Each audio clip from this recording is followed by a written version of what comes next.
We're all looking for ways to be more productive and efficient with our time. So today I'm going to share with you 5 healthy habits for productivity.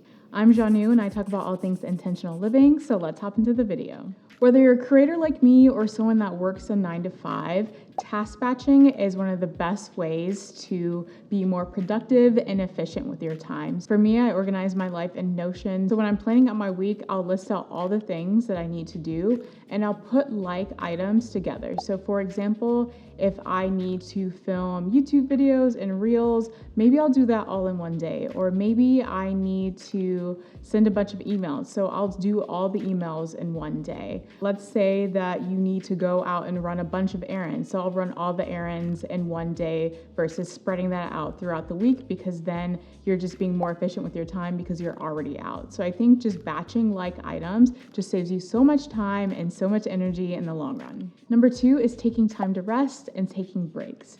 Taking breaks makes you so much more productive. I think when you're sitting at your computer for hours and hours and sometimes you can't think anymore and you're going a little crazy, taking time to rest will actually make you more productive. It gives you time to clear your head and you come back with more clear thoughts and you're able to be more productive in the long run. So for me, I usually take a break every hour and a half, 2 hours or so. I'll just kind of feel it out. But when you feel your body getting kind of restless, you are getting distracted, that's a sign that you need to take a break. And the break doesn't have to be that long. It can be a 10-minute break, it could be a 30-minute break, whatever works for you. But I think just knowing your limits and knowing that it's okay to rest, it's okay to take a break, because in order for you to be the best version of yourself, you have to rest. So rest is a necessity and not a luxury. I know for me, sometimes I feel like if I'm not productive all the time, that I'm doing something wrong. But resting is productive because it's helping you recharge, refuel, and get you to the point of being at 100% so you can be productive with the rest of your work or tasks that need to be done. Number 3 is one of my favorites, and it's outsourcing and automation. I'm all about outsourcing as much as possible. Now, I know it depends on what kind of budget you're working with,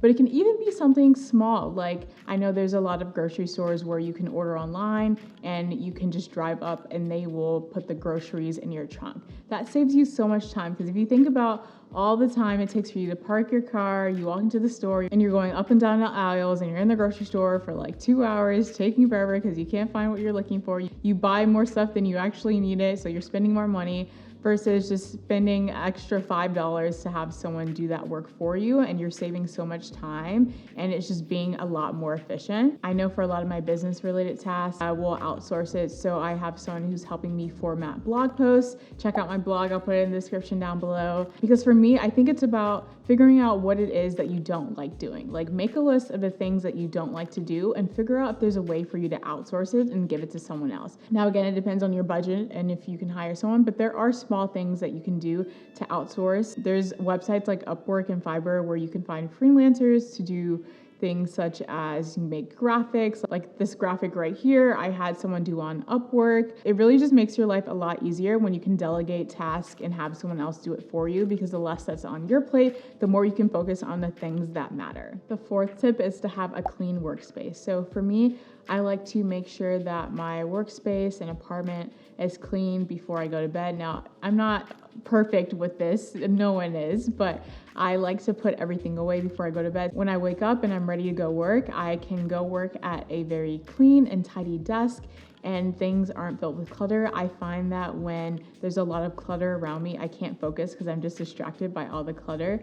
So I think when you clean up and you tidy up, you have less distractions and you're able to be more productive and be more efficient with your time. The 5th tip is saying no. So a lot of times friends, work, people will ask you to do things that will just drain you, and you can't be afraid to say no.